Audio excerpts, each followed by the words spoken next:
തീരഭൂമിയിലെ ദേവീ വിസ്മയം ശ്രീ മൂക്കുംപുഴ ദേവീ ക്ഷേത്രം.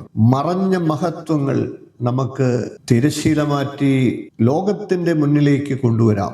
കടലും കായലും കൈകോർക്കുന്ന ആ പുണ്യഭൂമിയുടെ ആ മായാലോകത്തിലേക്ക് തിരകളുടെ നാദത്തിൽ ദേവിയുടെ മന്ത്രമുരളി കേൾക്കുന്നിടത്ത്, കാലത്തിന്റെ കഥകൾ മണലിൽ എഴുതിയിടുന്നിടത്ത് അവിടെ ഉയർത്തെഴുന്നേറ്റു നിൽക്കുന്നു ഒരു ദൈവീക സാന്നിധ്യം. ശ്രീ മൂക്കുംപുഴ ദേവി. യാ ദേവി സർവഭൂതേഷു ശക്തിരൂപേണ സംസ്ഥിത നമസ്തസ്യേ നമസ്തസ്യേ നമസ്തസ്യേ നമോ നമഃ. പുരാതന കാലങ്ങളിൽ തിരുനാവായ എന്ന പുണ്യഭൂമിയിൽ നിന്നുയർന്ന ദേവി ജലപാതകളിലൂടെ സഞ്ചരിച്ച് കടലിന്റെ കാറ്റിനൊപ്പം യാത്ര ചെയ്ത് പണ്ടാരത്തുരുത്തിന്റെ തീരത്ത് എത്തി. മത്സ്യബന്ധനം ജീവിതമാക്കിയ അരയ സമുദായത്തിന്റെ ഹൃദയത്തിൽ അമ്മ കുടികൊണ്ടു. 4 വശവും പുഴ ചുറ്റിയ ഭൂമി. അതിനാൽ അവൾ മൂക്കുംപുഴ പരാശക്തിയായി അറിയപ്പെട്ടു. ദേവിയുടെ രൂപം അപൂർവമായിട്ടുള്ള മഹിമ വിളിച്ചോതുന്നതാണ്. ഇവിടുത്തെ അമ്മ ഭദ്രകാളിയും പരാശക്തിയും ഒരുമിച്ച സാന്നിധ്യമാണ്. ഇവിടുത്തെ വിഗ്രഹം സാധാരണയല്ല. അഷ്ടകോണങ്ങളാൽ ചുറ്റപ്പെട്ട ശിവലിംഗ രൂപ സമാനം. അഹം രുദ്രോഭിർ വസുഭിശ്ചരാമി അഹം ആദിതൈരുദഃ വിശ്വദേവൈ. ദേവിയും ശിവനും ഏകതയിൽ ലയിച്ച രൂപം. ഇത് ദർശിക്കുന്നവർക്ക് ആത്മാനുഭവം ലഭിക്കുന്നു എന്നാണ് വിശ്വാസം. ഇവിടുത്തെ മകരഭരണി മഹോത്സവം ആചാരങ്ങളുടെ അഗ്നിജാലയായി കരുതപ്പെടുന്നു.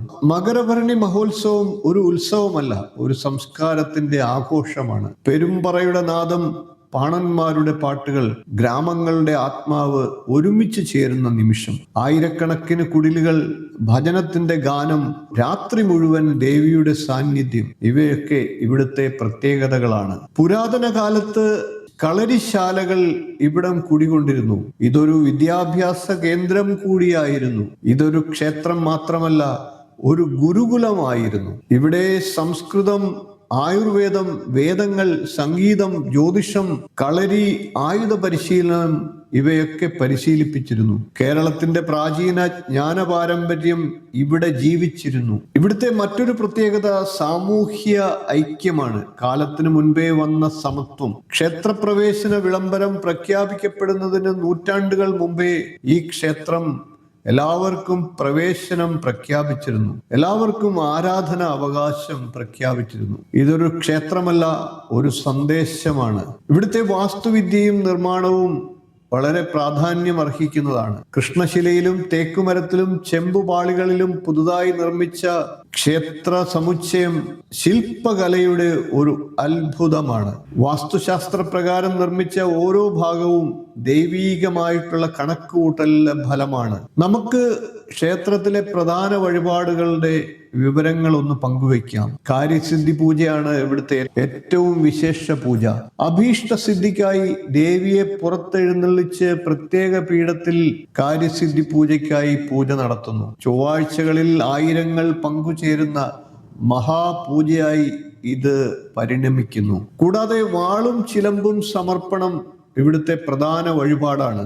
ജീവിതത്തിലെ തടസ്സങ്ങൾ മാറാൻ, ശത്രുദോഷ നിവാരണത്തിന് ഭക്തർ സമർപ്പിക്കുന്ന ശക്തിയുടെ ചിഹ്നങ്ങളാണ് വാളും ചിലമ്പും. മറ്റൊരു വിശേഷ വഴിപാട് മഞ്ഞൾ പറയാണ്. ഭരണി നക്ഷത്രത്തിൽ നടക്കുന്ന ദോഷ നിവാരണ ചടങ്ങ് കൂടിയാണിത്. മീനൂട്ട് എന്ന അപൂർവ ആചാരവും ഈ ക്ഷേത്രത്തിൽ നിലനിൽക്കുന്നു. കേരളത്തിൽ അപൂർവമായിട്ടുള്ള ഒരു ചടങ്ങാണ് മീനൂട്ട്.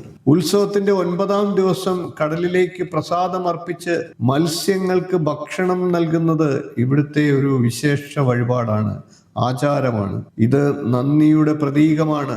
ജീവിതം നൽകിയ സമുദ്രത്തോടുള്ള ആദരവാണ്. ക്ഷേത്രത്തിന്റെ പുനരുദ്ധാരണവും നവോത്ഥാനവും നമുക്കൊന്ന് പരിശോധിക്കാം. 2016 ആരംഭിച്ച പുനർനിർമ്മാണം 2024 മാർച്ചിൽ പുനഃപ്രതിഷ്ഠ കഴിഞ്ഞു. കൊറോണ മൂലം നിന്നുപോയ കാര്യസിദ്ധി പൂജ 2025 വീണ്ടും ആരംഭിച്ചു. ഇന്ന് പഴമയും പുതുമയും ഒരുമിച്ച ഒരു ദേവാലയമായി മൂക്കുംപുഴ ദേവി ക്ഷേത്രം മാറിയിരിക്കുന്നു. കടലിന്റെ ശബ്ദത്തിൽ ദേവിയുടെ മന്ത്രം കേൾക്കുന്ന ഇടം, മനസ്സിലെ ഭയം ശാന്തമാകുന്ന ഇടം. അവിടെ ശ്രീ മൂക്കുംപുഴ ദേവി കാത്തിരിക്കുന്നു. ഓരോ ഭക്തരെയും ദേവിയുടെ ഹൃദയത്തിൽ ഉൾക്കൊള്ളുവാനായി. സർവമംഗല മംഗല്യേ ശിവേ സർവാർത്ഥ സാധികേ ശരണ്യേ ത്രംബകേ ഗൗരി നാരായണി നമോസ്തുതേ.